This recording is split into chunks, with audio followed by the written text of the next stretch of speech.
Happy Tuesday evening, everybody.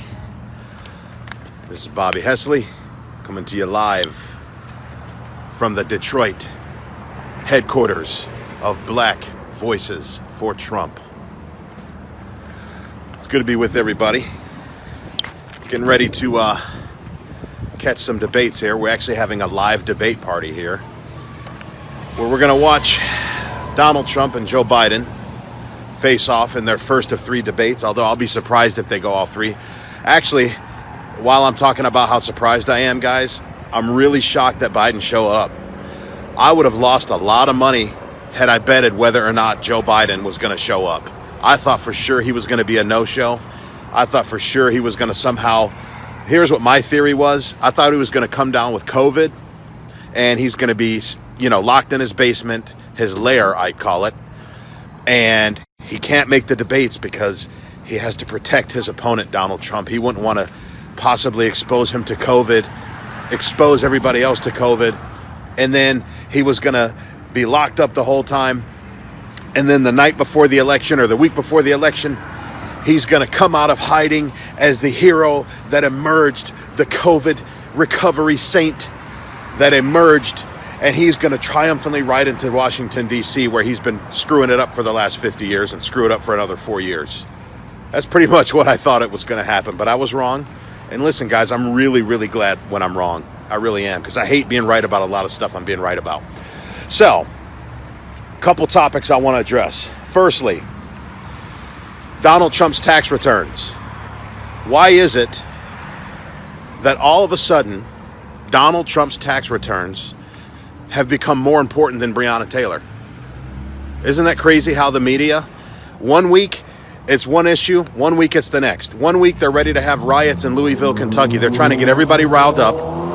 They're trying to spread a lot of misinformation about that case to try to get everybody riled up, to keep the chaos going, to keep everybody distracted. And then all of a sudden, Breonna Taylor doesn't matter to the mainstream leftist media anymore, which is the marketing arm of the Democrat Party. Now they're caught up on Trump's tax returns, which, by the way, were illegally obtained. I think the Department of Justice should be looking into that because I smell foul play there. And let's face it, guys, I'm an entrepreneur, okay? And I sympathize with what they're putting President Trump through. The United States of America is the land of opportunity. It is the land of equality. And it's the land of the brave. And the fact is, the vice of envy should not be a popularly celebrated vice. And I can't tell you how many people who call themselves Christians have no problem engaging in the sin of envy and class warfare. And this whole war on the rich, this whole war on 1%. And they're trying to paint Donald Trump out to be this criminal that's not paying his fair share of taxes. Well, you know what? As an entrepreneur, I know very well myself how sensitive the issue of taxes is. And the fact is, guys, when you're in business, you need to save as much as you possibly can on your taxes. Why? Because that's more money that you can put into your business to grow it, which will help you develop more products, which will help you hire more employees, which will help you train more people, which will help you market your company that can provide better, further value to the world. So what would you rather do? Give all your money to Uncle Sam and you can hire less people because you got to pay a bunch of taxes? You can develop less products so you can donate it to the IRS? How many of you that have a problem with Trump's tax returns are willing to donate to the IRS? Tell me. You want to cut the IRS a little donation check? Yeah, that's what I thought. Me neither. And that's what you're doing. When you pay more taxes than you're legally required to. Now catch that word I used. I said legally, right? When you pay more in taxes than you are legally required to pay, you are donating money to the IRS. Why not donate that money to the poor? Why not use that extra money to hire more employees, right? So there's a difference between tax avoidance and tax evasion. One is completely legal and it's completely within the tax code, which, by the way, is made up by the IRS. It's their rules that they're playing by. And the other one is tax evasion, which is illegal.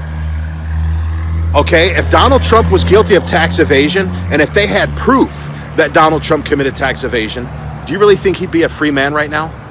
Don't you think they would do everything they can to bury him underneath the worst prison in the world if he was truly guilty of tax evasion? You can't get away with tax evasion when you're a billionaire. Are you freaking kidding me? There's no way you can get away with it. So that means that Trump took every legal, ethical tax loophole that was made available to him by the IRS tax code, period. There should be no issue. And I wish I was Donald Trump, man. Put me at that debate tonight. Put me up against Chris Wallace and Joe Biden. Because you know what I'd say to him? If they try to hit me with this tax return crap, and you best believe that it's going to be a 2-on-1 fight. It's going to be a handicapped 2-on-1 fight. It's going to be the Wallace-Biden team versus Team Trump. But guess what? Team Trump is all of us of his millions of supporters. I'm on his team. Everybody here at Black Voices for Trump is on his team. So there's more of us than there are of them. But it's going to be 2-on-1, and they are going to hit him on this tax return business. And if I was President Trump, what I would say to him is, listen, you guys should be ashamed of yourself. Joe Biden, all the millions of money that you and your son Beau made, all the money that you made, you guys should be ashamed of yourself that you don't know the difference between tax avoidance and tax evasion, or that you're at least acting like you don't know what the difference is. Okay? Because Chris Wallace is a journalist. He knows that there's legal tax holes. I guarantee you that he takes tax loopholes. Biden takes tax loopholes. You're not going to go to jail for that. That's legal. So that's it on the tax return thing. They should be ashamed of themselves. But that's what I would say. I'd say you guys know better than this. You guys have made millions taking tax cuts. So quit being a fake hypocrite about it. Next topic is, and I got to make this quick because I'm actually getting ready to hit in here for the party. Next topic, justice to be Amy Coney Barrett. Now, right according to schedule, I predicted last Friday from the Cigar Lounge that Amy Coney Barrett was going to go through a lot of anti-Catholic persecution. We're already seeing it start to fire up. The worst hasn't even started yet. They're going to grill her. They're going to create this big old circus with all these nomination hearings, which, by the way, these nomination hearings are completely unnecessary. And the reason why are twofold. Reason number one is because she's already been confirmed as a circuit court judge. She's already gone through the vetting process of being a federal judge. That's why Trump was able to pick her in the first place. That's why he was able to pick her. Because she's already been vetted. She already is a federal judge. She doesn't need to be double vetted. Everybody already knows what she's made about. Matter of fact, that famous quote from Dianne Feinstein that the dogma lives within you, which, by the way, Di-Fi, thanks for that quote. That's a great t-shirt. The dogma lives within me, the Catholic dogma, and it lives within Justice Barrett too. So she's already been confirmed, number one. So this other one is just a complete circus that the media is putting on, that the Democrats are putting on. But number two, the other reason why she doesn't need to be vetted is because it's actually illegal and against the Constitution. To vet her the way that they plan on vetting her, when they're going to attack her Catholicism and call her religion into question, what if I told you guys that that is actually illegal and unconstitutional? I actually brought some notes with me. I'll read it. It's called a religious test. And Dianne Feinstein already broke the law years ago when Amy Coney Barrett was confirmed as a federal judge, because she put her through a religious test. And here's what it says, religious tests. It's from a website that I got here. It says, after requiring all federal and state legislators and officers to swear or affirm to support the federal Constitution, Article 6 of the Constitution specifies that no religious test shall ever be required as a qualification to any office or public trust under the United States. This prohibition, commonly known as, quote, the No Religious Test Clause, banned a long-standing form of religious discrimination practiced both in England and in the United States. So you heard it right there, guys, right from Article 6 of the Constitution. It is unconstitutional to put any government employee or for any kind of government position, whether it's a judge, senator, president, congressperson, mayor, you name it. It is unconstitutional to put them through a religious test. It is. And yet the Democrats they don't care anything about the Constitution if it can help them block a Supreme Court justice. So if you see Justice to be Barrett put through that religious test, just know that the people that are doing that to her are unpatriotic enemies of the Constitution, and they are enemies of the one holy Catholic and Apostolic Church.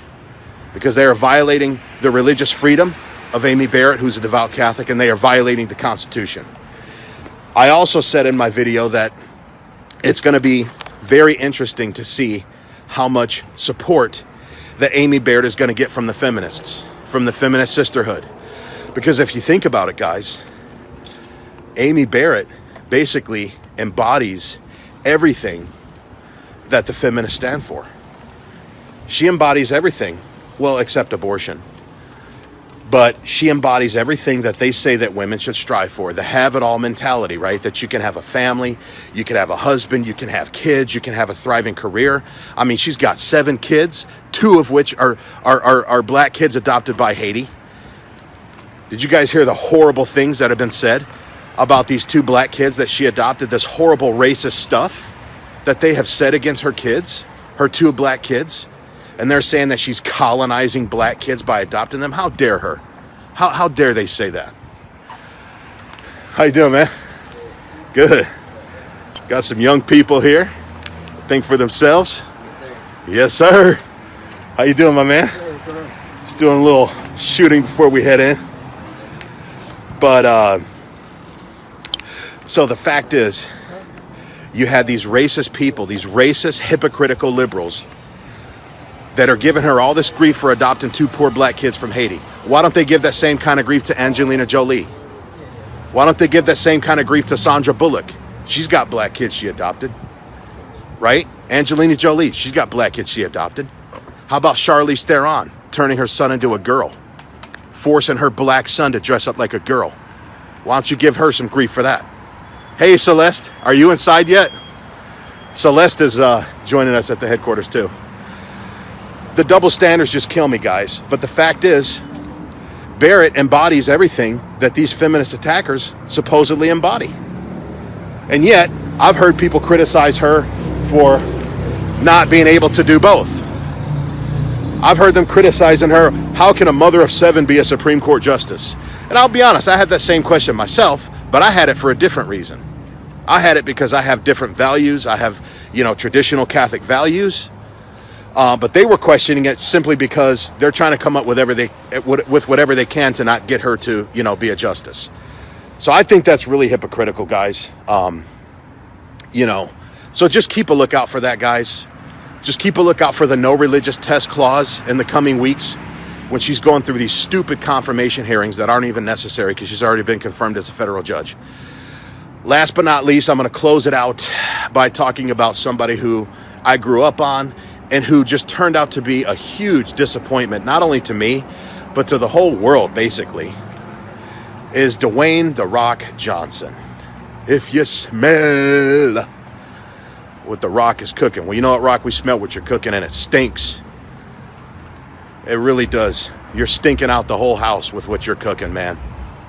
So, how is it that a guy who came from nothing, son of a wrestler who was, struggled for a long time, he basically comes out, becomes a millionaire, becomes the biggest actor in the world, becomes one of the greatest, most celebrated WWE champions of all time, the great one, the Brahma Bull, The Rock. Well, I believe that he sold out. Not only did he sell out, though, he also did what he was told. Because you got to realize, guys, you got to realize who controls Hollywood. Hollywood is controlled by the rapist, pedophile mafia. They really are. I made a post about this the other day. Think Harvey Weinstein. Think Jeffrey Epstein. Guys like those, scumbags like those, control Hollywood. They really do.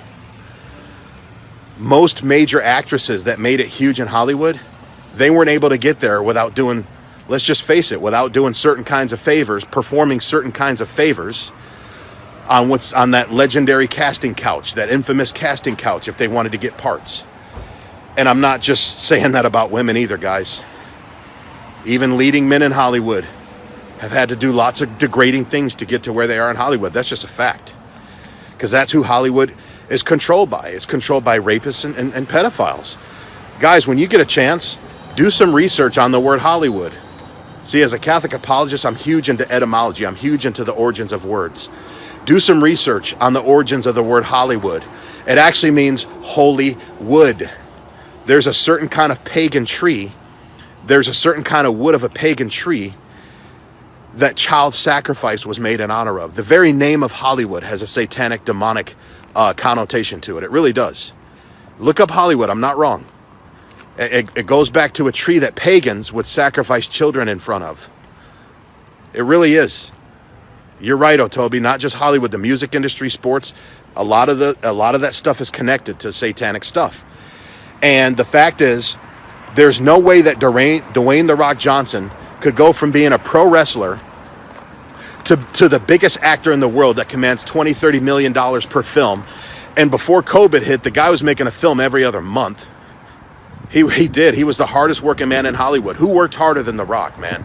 Who made more movies than The Rock? They weren't all great, you know, but the guy made a lot of movies. Nobody can take that away from him. The guy's worth hundreds of millions of dollars. He's made a ton of money. He's launched his Under Armour brand of apparel. He's launched his Terramana tequila. He's launched all kinds of other things. Endorsement deals with Ford, TV shows, $7 production, Ballers on HBO, movies, WWE appearances, books. I mean, The Rock has just took over Hollywood. But the fact is, there are people who control him. There are marching orders that he has to march through. And all of those things are going to be yanked out from underneath him unless he does certain things. And if you guys go back on my Facebook wall a few days ago, I posted a Saturday Night Live skit where he was literally joking about molesting children. His entire skit was based on a child molesting robot that he made. And everybody was laughing. Everybody in that crowd laughing out of their seats about a child molesting robot. You really think he did that of his own accord? I've studied body language. Go back and look at that video. His pupils were dilated. He was very uncomfortable doing that skit. If you look at the look on his face, his forehead was furrowed. His eyes were as wide as they could be. It looked like he saw a ghost while he was doing that.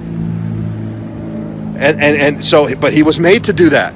There would have been consequences if he wouldn't have done something like that. And I believe that he was forced, paid, blackmailed, I don't know what, to endorse Joe Biden. And I was disappointed in The Rock for doing that, but I'm going to be honest, guys, I wasn't surprised. I saw it coming a few months ago, to be honest with you.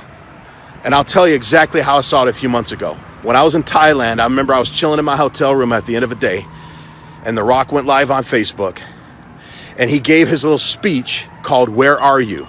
Look it up on YouTube, or go to his page. It's called "Where Are You?"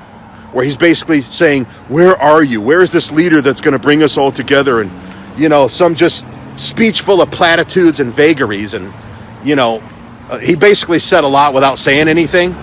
So when he made that "Where Are You" speech, I'm thinking, dude, what do you mean, where are you? The guy's in the White House leading the nation. Led us through coronavirus. Leading us through riots. How you doing, Ty? You guys getting started? Okay, cool. That's my boy, Ty Bundy.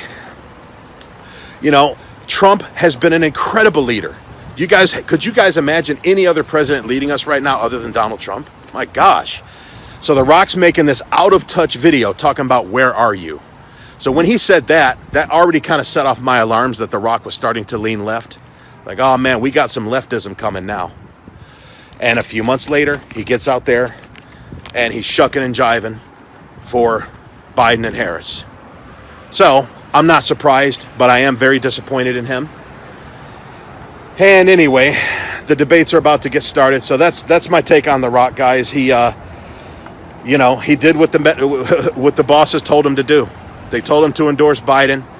You know, if you want to be a big popular actor, and if you want people to go to your movies, you got to be well liked by everybody, and you got to be hip and cool, and you got to be a, you know, kind of a follower and not a leader. You got to do what's hip. You got to do what's popular, right? You got to be part of pop culture.